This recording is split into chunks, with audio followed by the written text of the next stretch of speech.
That means we're making progress, Doty. That's a bit scary.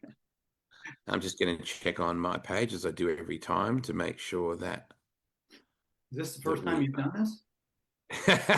You know what? Every time I do it, it seems like that.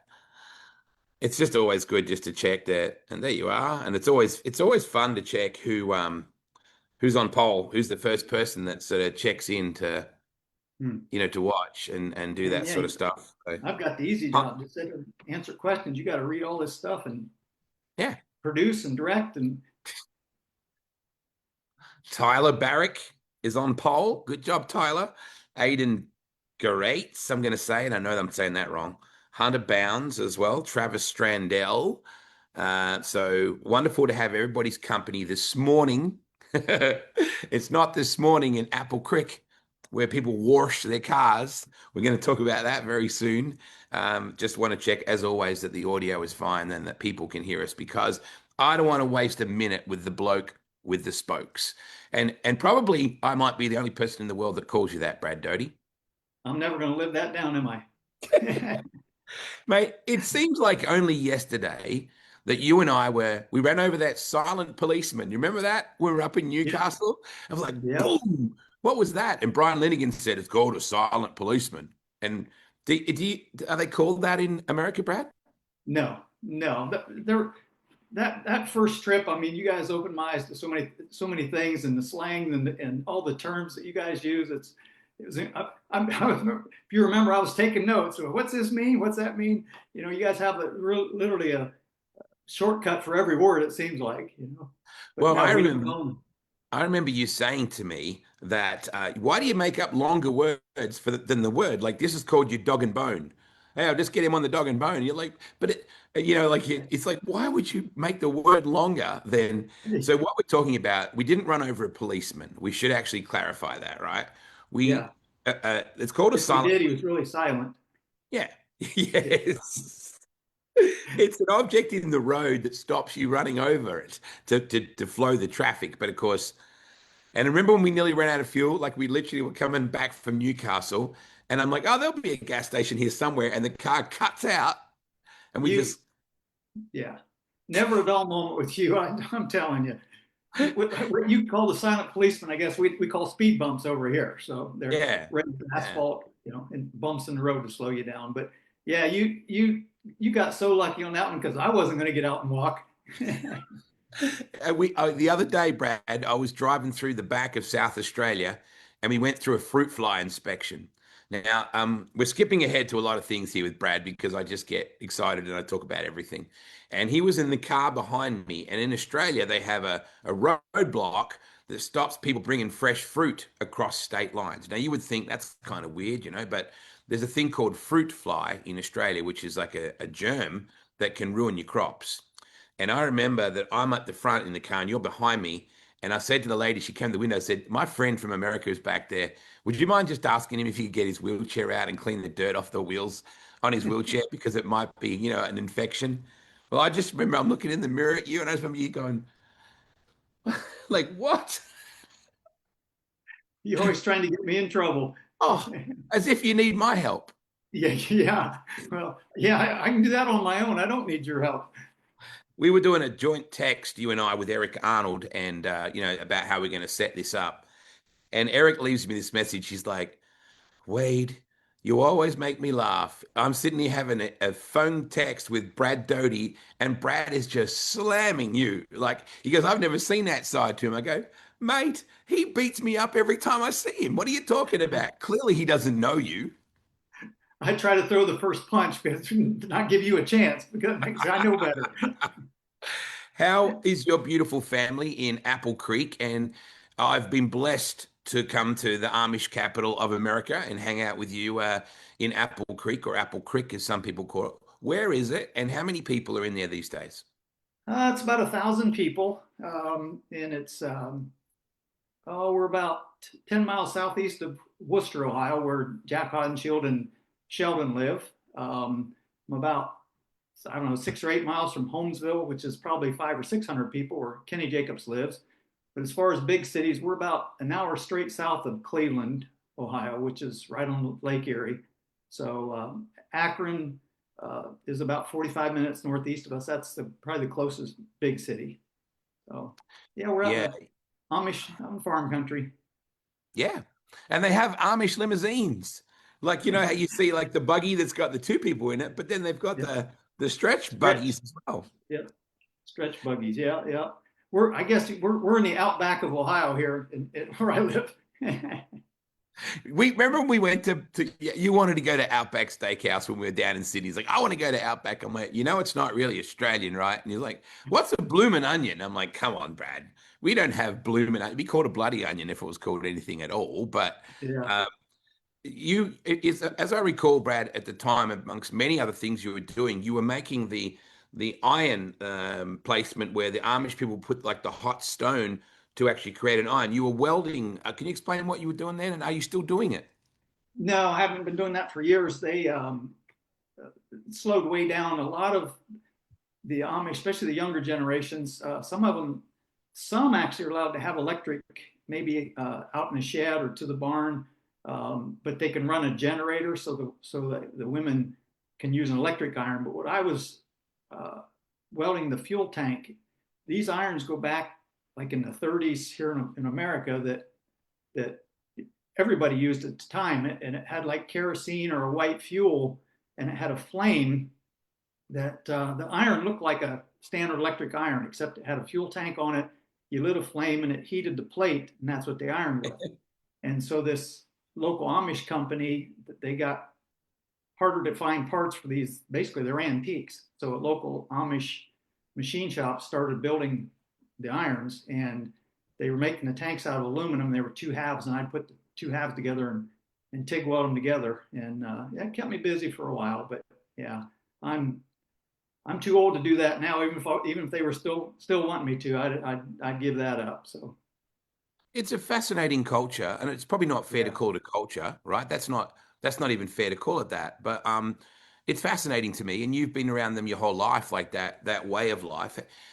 It must be really hard for them at times to maintain all of those values when there's so much electronic stuff around them. And there must be a real balance between how they stay true to the ways and still not, especially with the kids these days, mate. yeah. Well, you've been to my house, and like right across the road from me is an Amish family, and they're depending on the church and the bishop.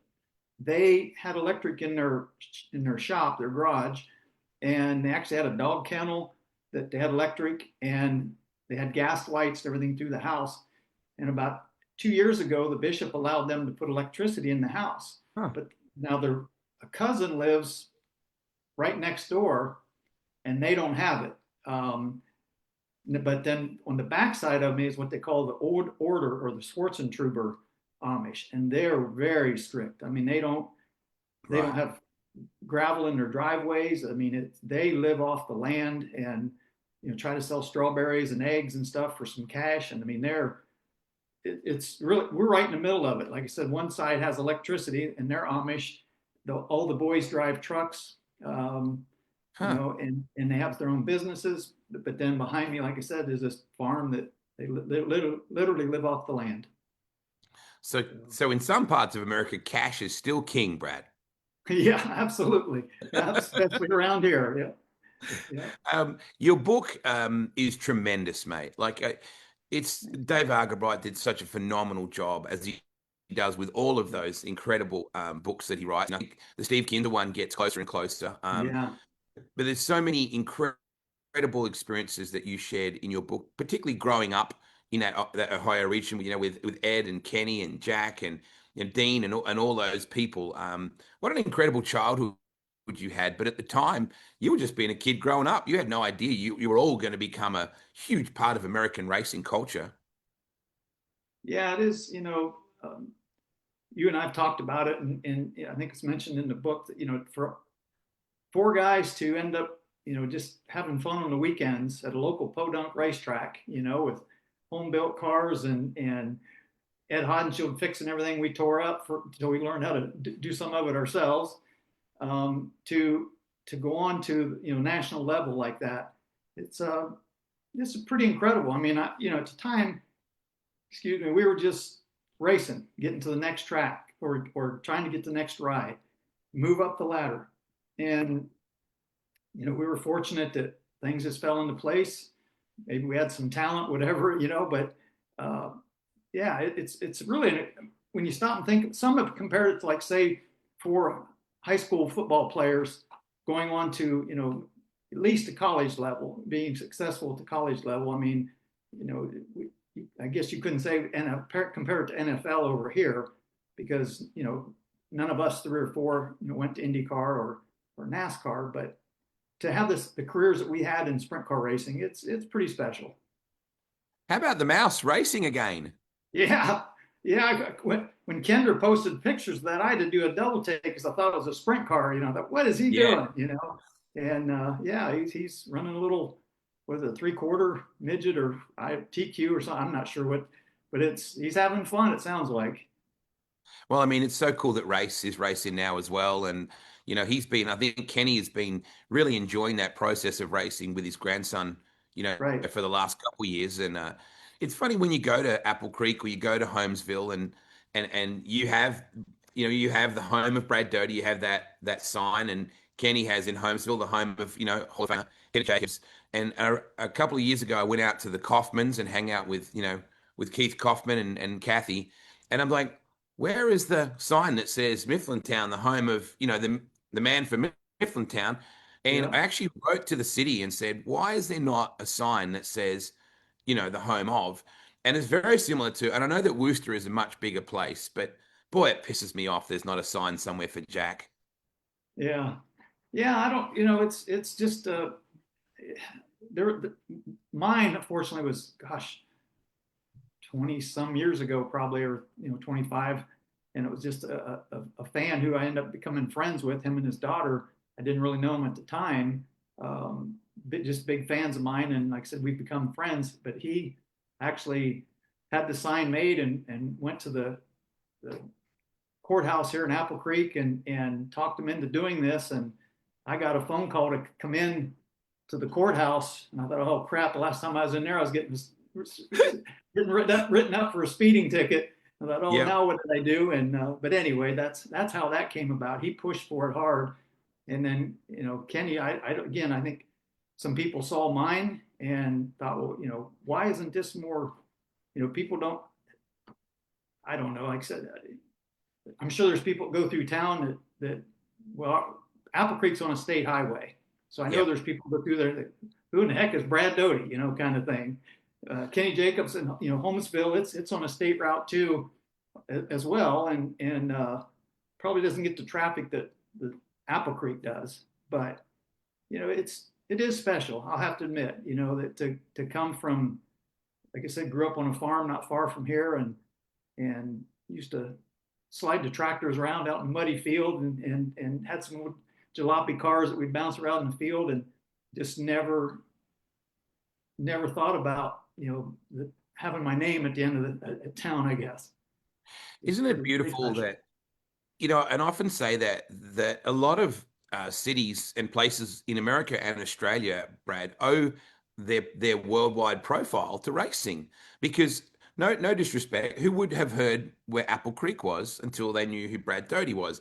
And when you think about all your drivers and Johnny Gibson and all those announcers and Tony Bockhoven, etc., have all been amazing. It's always been from St. Mary's, New South Wales, Australia, Oh Kerry yeah, Matson, right? It's and you think about all those, from Worcester with Jack and Apple Creek and Holmesville and, all those, Lemoore, California. None of those little places would have been known outside their own industry if it wasn't for racing. yeah. That's true. I mean, I never thought of it that way, but you're absolutely right. For those guys to announce, um, like you said, the hometown, and people maybe uh, looking it up on a map and say, oh, I've been through there. Next time I get close, I'm going to check it out, kind of thing. And yeah, I mean, we brought up the sign. I mean, the county I live in, Wayne County, has a sports hall of fame, and they've got some former uh, baseball players and NFL players in this Hall of Fame, and I was fortunate enough to be inducted into the Wayne County Sports Hall of Fame last summer. And they had a couple of guys admitted they had to do some hard talking to get them to convince that a race car driver should be in the sport. They don't look at it as a sport, Yeah. until they start digging deeper and realized, like you said, the level that we got to. I guess there's a lot of stick and ball players in the Hall of Fame that were great in high school or even college, that are also in there.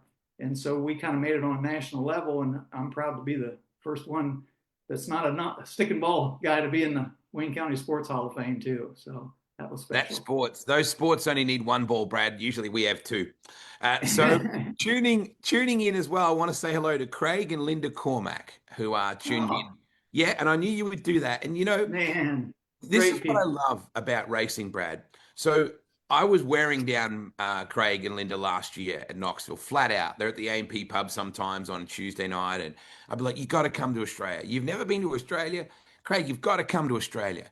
And anyway, I asked him, could I do an interview with him like this, Brad? And he's like, look, I don't understand why you think that people would want to watch, you know, Oh, me talk." And I was like, "Mate, I think you underestimate the impact you had with Eagle Raceway. The race 1BK is car. an iconic car, like iconic. Oh, yeah, And and, absolutely. and when he was in Australia, he did come down. He came for the classic week with me and hung out, he and Linda. And he was blown away, I'm sure, by the amount of people that knew who he was. When I said Craig owned the 1BK, Craig owned Eagle Raceway, Craig was, a part of the World of Outlaws culture. That wouldn't surprise you that he's known like that. Yeah, yeah. Just anybody that's ever met them, they're great people. I mean, they are some of the nicest people in racing, and you know, built Eagle up into this massive showgrounds, and very successful.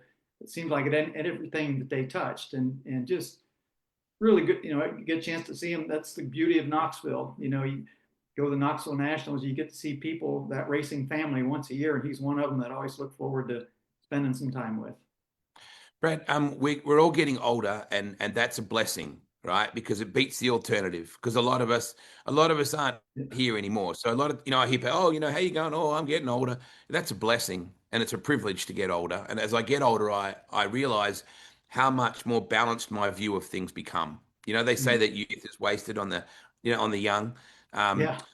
but I think like Jack Hewitt is a great example. So Jack is, whenever I talk to him, he doesn't like the KMD thing, right? He's always like, oh, the kids are only going to remember me as the guy that called that USAC official, right? And he's going to Yeah. kiss, blah, blah, blah. And I said, Jack, that's not your legacy. Like your legacy to us that understand is the Four Crown Nights, the run on the cushion, the late model, the wild hair and the beard and the punching and all that stuff. But he has genuine concerns that the kids growing up now, when they YouTube Jack Hewitt, Mm. that's what comes up. Now, Yeah. your fan base who got to see you race is getting older because that's the natural progression of life. Yeah. But you've created a new brand as a promoter. I don't know if you've ever thought of that, but the Brad Doty Classic transcends Brad Doty now. So the t-shirts and all that sort of stuff, it's a new audience, mate. So people Yeah. might not have seen you race, the younger generation, but they know the Brad Doty Classic. You probably haven't thought about that either. When Jack was in Hordenshield was in Sydney racing, one of the guys walked past, a young guy had his hoodie on. I said, "Oh man, cool hoodie."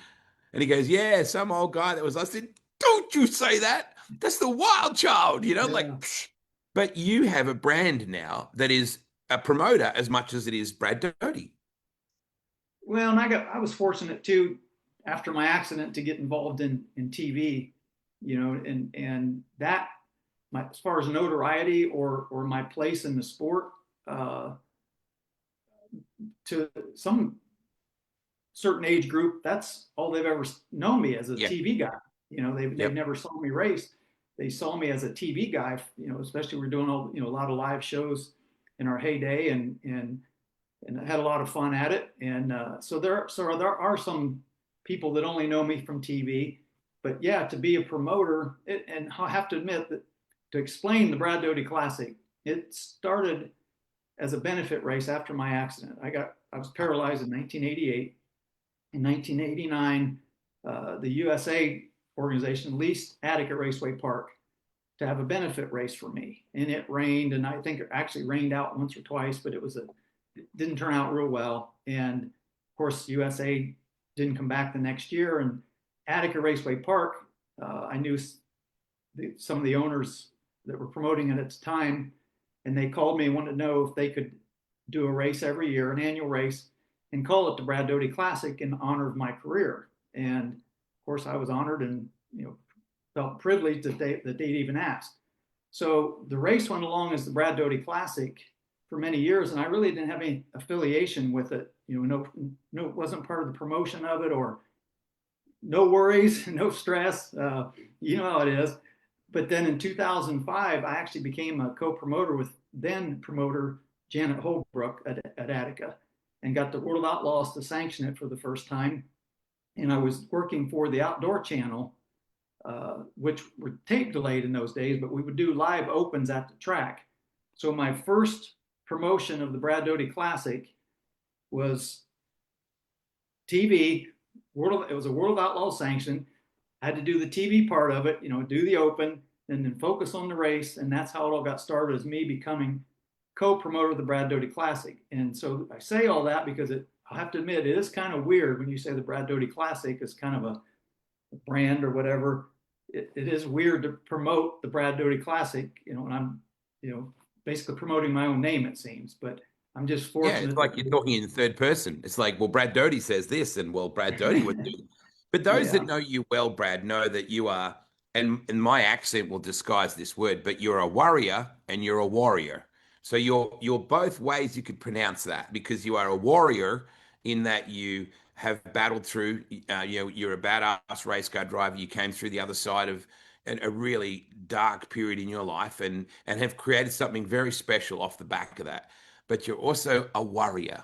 So if anybody knows Brad, it's always like it. And that's why when he spent time with me in Australia, the poor guy just had to hold on for the ride. And Craig Cormack is very regimented too. It's like, this happens at this time, then we'll do this, and then, okay, we'll do this. But you being a promoter blows my mind, because there are so Me many too. parts to this, right? The weather is a bitch to you, and at times it's caused you so much stress. Yeah. But the track prep, the fans, the ticketing, the concessions, the t-shirt sales, that is so much out of your control. How do you even deal with that? I ask myself that all the time too, Wade. I said, I know I bumped my head a lot in a race car, but how did I end up as a race car driver? If it rains out, I didn't make any money. As a TV guy, if it rained out before we got there, I didn't make any money. And now I'm a promoter, and if it rains out, I don't make any money. What is wrong with me, But really great to have John Boris, Rex Lejeune, Justin Lisky, and the whole crew at Attica. They do the day-to-day operations. My job is marketing and bringing in marketing partners and trying to keep them happy, Yeah. and just coming up with some ideas, and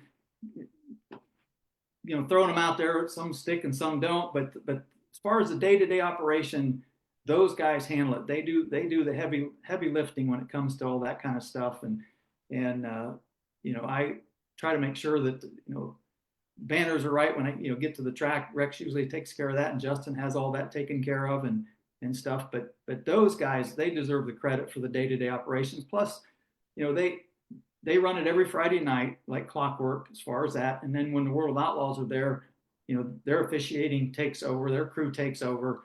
So we've all been doing it long enough that all I have to do is hope the sun's shining, and that's where I worry. And people say, well, why do you worry about something you can't control? See, I'm the opposite, Wade. I don't worry about what we can control, because I feel it's under control. It's that weather that can just throw a wrench into it. You work months and months and months, and hours of preparation, and spend on advertising, and if it's a rainy day, and you got to run the race, and nobody shows up, you're in trouble. Worse yet, if it rains out and we don't normally Yeah. don't have a rain date. So it's a lot to worry about. It's a lot to put it into one day. But I fingers have crossed. such wonderful memories, Brad, of Gene Frankett, and Rex and Rick Lejeune, and the folks at Attica. And I remember, Mark Keegan was always a bullet around that place in that Hmm. X car, and that's when the All Stars were really pumping. I'm just, remember Frankie Kerr and Dean Oh yeah. Jacobs and Kevin Huntley and Byron Reed, and there was just so many phenomenal teams on the road. The U2, the United Express Lines, Warren Johnson car, and I Oh remember yeah. Rick and Betty, and there was just so many amazing people. And for some reason in my brain, I wanted to mention, Brad, how cool it is to see Tyler Walker, yeah, improving in his life at the moment. And Tyler's been through some well documented addiction issues, and at the moment he seems happy, he seems well, and he seems like he's safe. And That's boy, good. he's such a great commodity for our sport, Brad. We've seen people with extrovert personalities come through our industry a lot, and it'd be easy to say, "Oh, he's okay. Look at him; he's the life of the party." But you just never know sometimes, and I'm so thrilled that Tyler seems to be on a path backwards to where he was as a person. I'm glad to hear that. Yeah, I didn't know that. So yeah, glad things are working out for him. Yeah.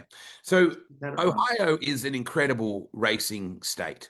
There are so many racetracks, and you probably raced, a lot of them. Is Eldora going to be a bittersweet place for you, mate, where it was a phenomenal place for you with your career, and then ultimately it was the place where your career at that part of your life ended?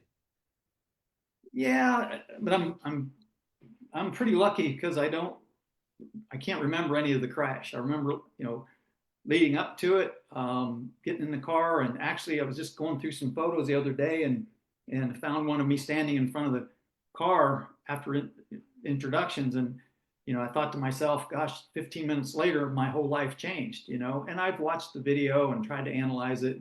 It's Have you pretty really? grainy. Oh yeah, Really? it's pretty grainy and hard, from especially back in those days, the lighting wasn't the best, but just all the circumstances that came together, there was just so many things that had to align just right for it to happen the way it did, and that's the way I look at it. It was, for whatever reason, it was just meant to be. But like I said, I'm fortunate I don't really remember you know anything as far as the crash, but then getting to go back 10 years later and with the car with the hand controls, that was pretty satisfying. That was good therapy go back and make laps on my own terms, even though had hand controls in the car, and but I felt like that making those laps, and I could leave that old racetrack and tell it didn't beat me. I'm back. That the TV broadcast was such an incredibly emotional thing, and I still go back every now and again. I was a huge fan of Steve Evans, as a lot of Oh, people yeah. were. He was more than a broadcaster for you. He was a tremendous friend. It became very close to you. But I still remember Steve saying, and Brad just rolled up and thumbed it, and it was just like, and his voice cracked, and you could hear the emotion in his voice. And you had Sammy and Jack coming up behind you and bumping you, and so Yeah. out of that was one of the most profound experiences in American sprint car racing, Brad, to see you do that and that whole crowd on their feet. Still, whew, if I'm not careful, I'll cry now, mate. Like it's a very, very um, special time. yeah, Steve did a great job with that. And what a lot of people don't realize, we were live that night, and I was up in the booth calling the race, um, until after the B main, and my van was parked right behind the grandstands. They had the car back there. It was on display all afternoon, and there was about 6 or 8 steps to get up into the booth at Eldora, and 3 or 4 big guys grabbed a hold of me in the chair to get me up and down. They hustled me down the steps. I got in my van, slid my fire suit on, and we fired the car. We pushed it off and fired it, and rolled to the back gate there, turn 3, and let the engine warm up.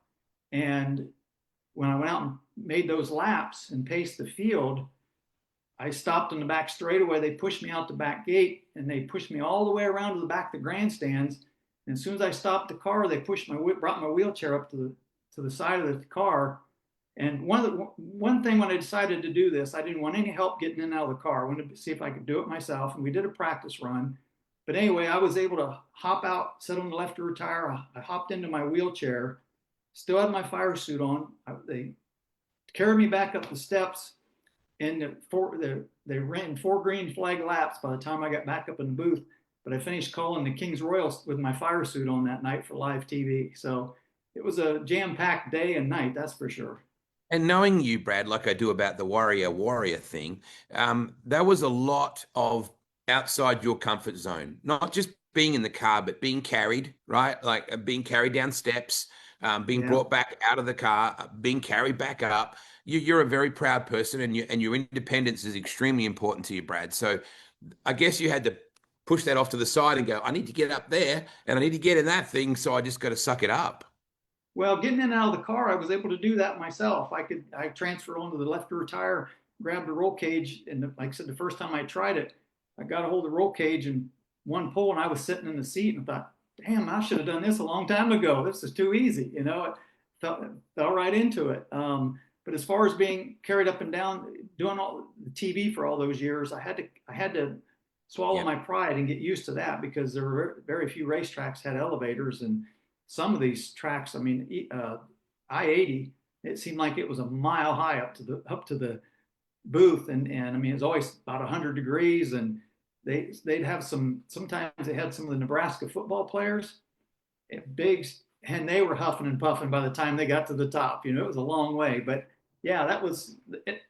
I told people, and I kind of tongue in cheek, that I've never been as afraid in a race car as I am when they bring me down out of the booth when it's pouring down rain on aluminum bleachers that are slippery and stuff. That always made me a little more nervous than any race car, I think. It's called aluminium, Brad. It's aluminium. No, there's no extra I in there. Yeah, I think you had an experience at Knoxville, didn't you, as well, where the weather was bad and you were up there. Can you that I remember you telling me that, don't I? Yeah, before the elevators actually started working, they had to carry me up the outside steps, and at least there was a landing every 8 or 10 steps. The guys could stop or whatever. But yeah, we were up there when the tornado sirens started going off, and they were evacuating the grandstands. And I tease Ralph Shaheen to this day that he used me for an excuse. That the producer comes in our ear. He said, "Hey, we're on to break. We need you guys to hang tight up there. We're going to come out of break and explain to people that we're going to be delayed and this and that, and explain it." And like I said, the tornado sirens are just wailing. And Ralph pushes the talk back button, which you're aware of. You push a button, you talk right to the truck, and Ralph's like, "Hey, you guys do realize, Brad has no way out of here unless you send somebody up here." I said, "I think we ought to get him down out of here before it gets any worse." And so we did. We got down out of there, but then we all gathered in the building right behind the grandstands, the Dyer.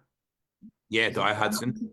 Yep. I don't know how many hundreds of people were in there, but thankfully the tornado didn't hit. But that was a sketchy moment because the elevators, like I said, weren't working, and we got down out of there before it hit, before they One actually of before the the green hit.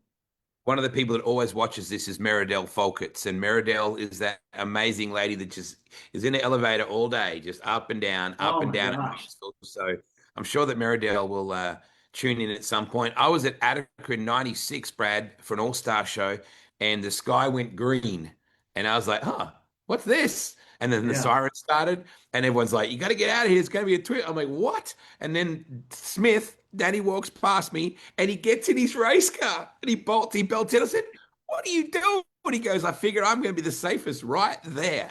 That's probably true. Yeah. Strap yourself in, put a helmet on. That's probably true. Be the wildest ride he ever took if they got a hold of him. But yeah, when the sky turns green, that's not a good sign. Ooh. Mate, why is Knoxville so special? Not just the raceway, but the community. When you drive in, because you always drive in, you usually drive across from Apple Creek or wherever you're coming from. Why is it such a special place?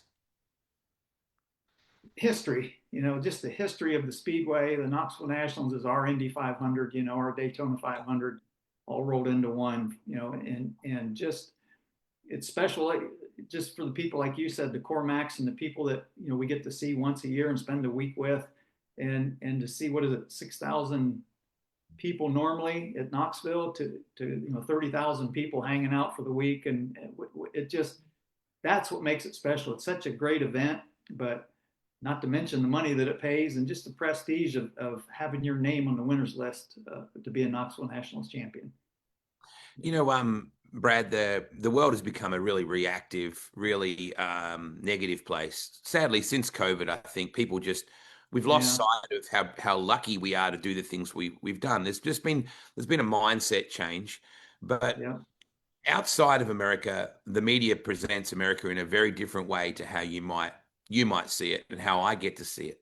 And I wish that the world could see America as the American race fan yes, because the kindness and the generosity and the friendliness and the hey, can we get a picture, please? Hey, would you mind if we did this? Hey, it's great to see you, Brad. Hey, where can we get your shirts? Like yeah. people are so kind and genuine in the racing industry. I wish that was the way that America was presented to the world. Yeah, that's a good point, Wade. I mean,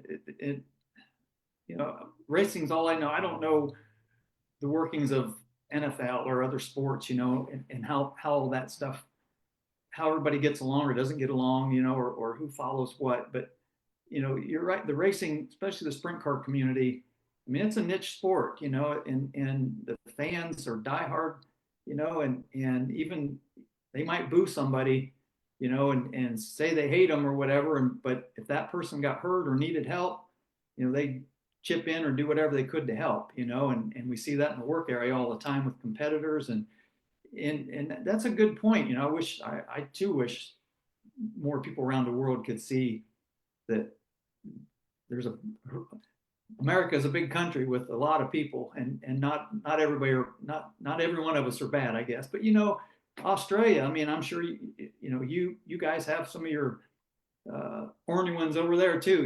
As you might say. But almost all the Australian, we Americans feel like the Australians the way you do about Americans. That Yeah. every Australian I've ever met has been so friendly and so kind, and I admire that you guys travel abroad and do the things, and how long you can do it. Over here, you get a week's vacation if you're lucky, at your job, where some of your guys have come over 6 weeks. They're in America touring. You guys have seen things that people that live in America we've never seen. So I do Yeah. envy that about the Yeah. Australians. You guys seem a little more laid back. Yeah, I mean, I think we have a national pride that you have. We have a patriotism, but we're not as open with it. You would remember, not there was very rarely would you see an Australian flag in a front yard, right? Mm, Um, you never would see a politician's name on a flag on a car, or we're just very much a bit more withdrawn on that. We're very proud, Anzac Day and Australia Day, which you got to experience Australia Day, which is super cool. But I always say that there's nothing more incredible than standing at the racetrack at Knoxville for nationals when the anthem is being sung and Panda and JC come out with that big old flag. I'm an Aussie, and it still makes me want to cry. yeah, And they honor us with our anthem and then the Canadian anthem. And in the last couple of years, Brad, you would have seen that we now do the Canadian, Australian, and American cars on the track with the flags up, like we did in Australia. So there's a beautiful national pride in America that is it just bubbles at the surface all the time. yeah, yeah. Like I said, it's a great blend to have. The Australian fans that are so diehard. That I mean, sprint car. I don't want to say it's on another level in Australia, but man, you guys, your fans are definitely ate up with it. And when they come to America or come to the Knoxville Nationals, everybody's wide-eyed and taking everything in, and it's a great time. That goes back to partly what you asked earlier about what makes the Nationals so special. It's just people coming from all over the world. So, what is your best result at Knoxville? It doesn't have to be a win. Could be could be a heat, could be a memory. What, as a driver, what is there some night that stands out for you or a moment? Well, my rookie year, I finished fourth and got rookie of the race. My first Knoxville Nationals, I believe it was 1982. And then so fourth's my best finish. But then in '85, in Ron Pack's 4A car, had a steel block. When a lot of them were running aluminum back then, and to say it was a low budget team, could be an understatement. We won some races. ran a true outlaw schedule, raced wherever we wanted to race.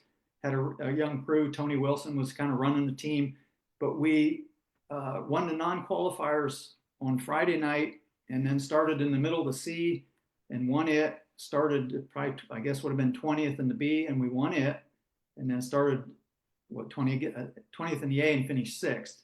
Now, and Wolfgang did it. He came out of the D, and I laugh. I said, but he didn't win all of them. I won all the ones I was in except the main event.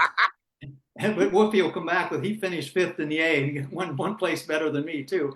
But a lot of people remember Wolfie too because it was televised. The first year he did it, but I think Jeff Swindell's done. There's been a few of us do it, but those two are what really stands out to me, at Knoxville. My best, like I said, best finish was a fourth, and then to get to run the alphabet was pretty special. You when you grab a younger fan these days, Brad, they're going to be defined in a lot of ways by Kyle Larson, by the young guns of the era these days. Brad Sweet is now in a different echelon, in a different age bracket, like Donnie. That sort of, to me, Donnie is the GOAT of the modern, since the post Kinzer era. Donnie is the guy.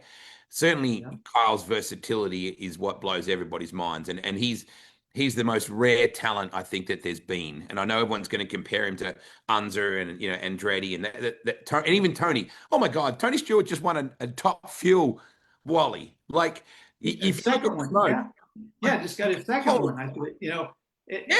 So I mean, and he's run sports cars and the IROC and the SRX and IndyCar, and yeah, Tony Stewart, definitely.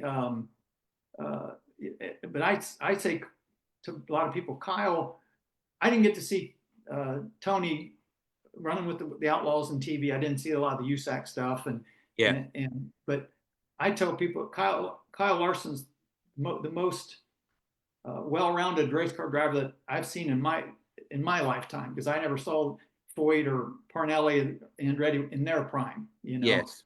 But for Kyle to jump from one to the other, from one night to the next, and be able to win in any of them is impressive. I mean, even Tony, I mean, he could do that. But both of them have a lot of talent. There's no doubt about it. And with what Tony's doing with the drag racing, he seems more laid back and calm and in a great place. Having the baby and stuff. It's a different Tony Stewart for sure. As a commodity, Kyle is a very, very large value for you as a promoter, mate. When word gets around that the 57 is coming to the Brad Doty Classic, that is a significant bonus for you. It doesn't mean the race is any less cool if he's not there, but it doesn't hurt you when he is, does it? No, he definitely puts butts in the seats, as they say, and he won three out of four races until last year. David Gravel won it. That's good or bad. Some people, felt like they wanted to see a new winner, or oh no, is Kyle going to? But then it also goes back to the Steve Kinzer or the Donnie Schatz era, when anybody at those, so they pay to come and see him get beat, or they pay to come and see him win. So it's a win-win for a promoter. Yeah, and that my point back to the younger audience now being, very Kyle focused, and Corey Day, and there's so many, really outstanding young talents that are coming through. But you raced in such an incredible era, Brad.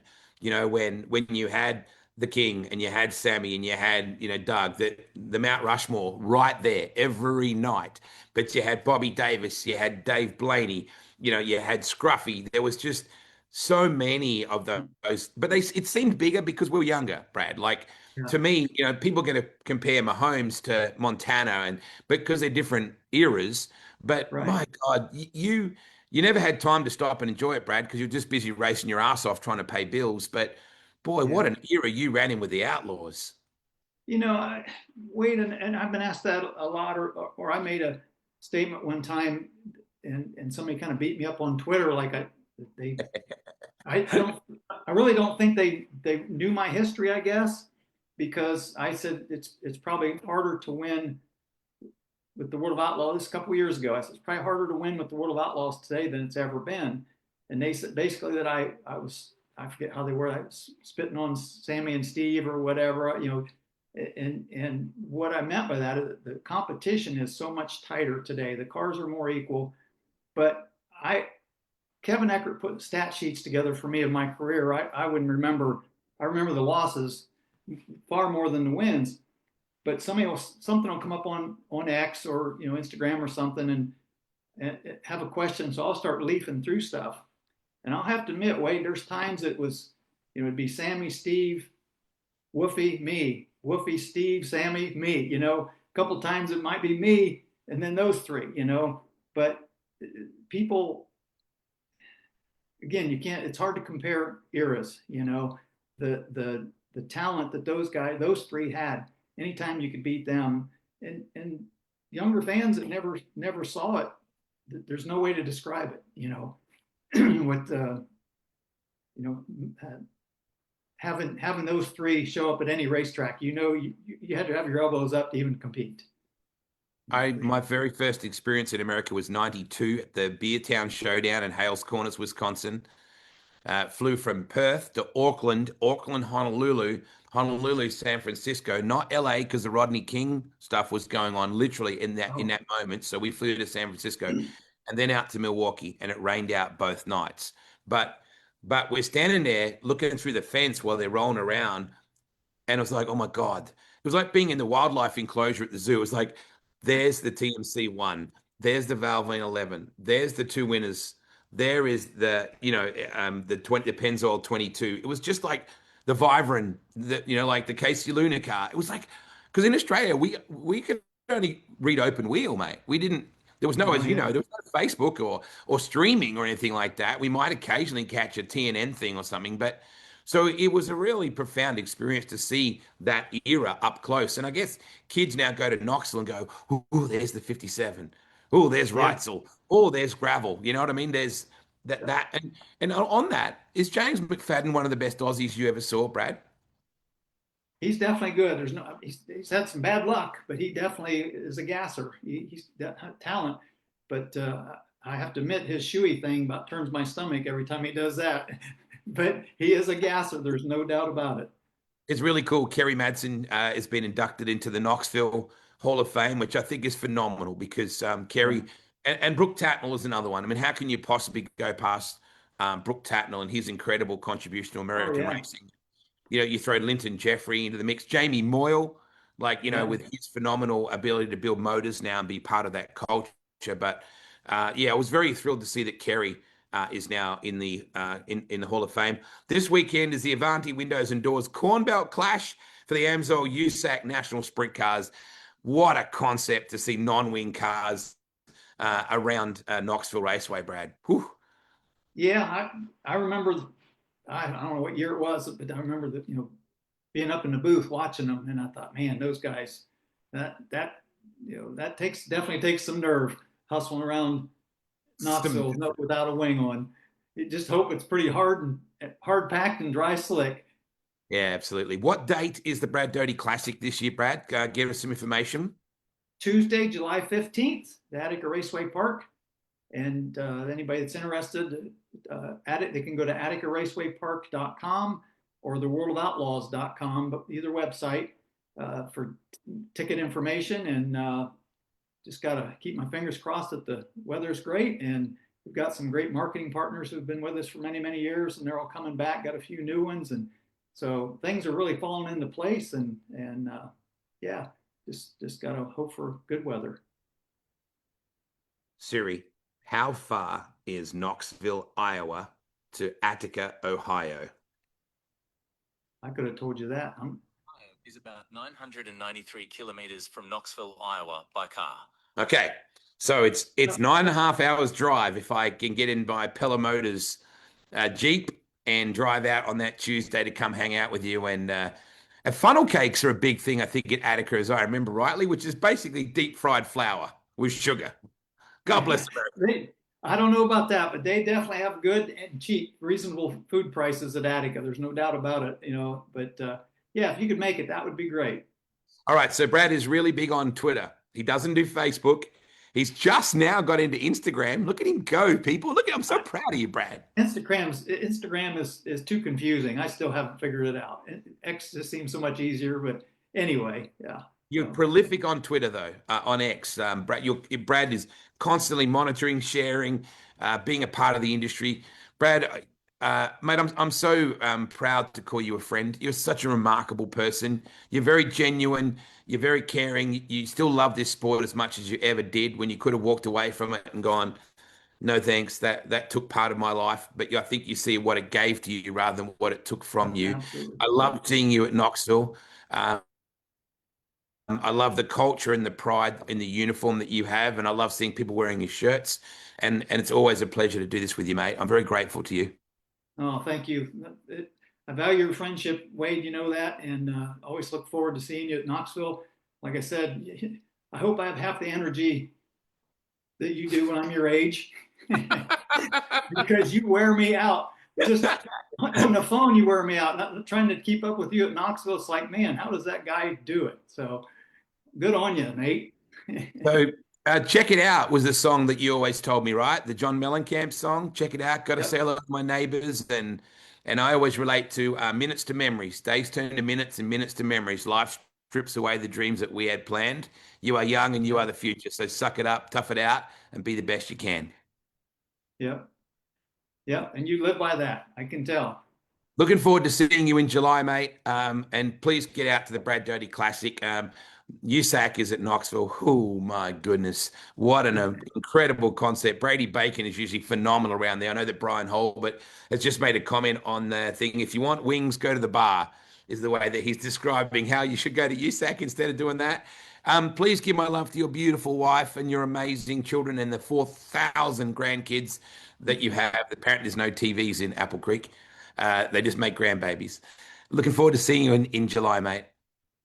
Hope to see you there. Thanks, Wade. Appreciate you, Brad. Appreciate Such a you. wonderful man and cool dude and a great guy and a warrior from Apple Creek.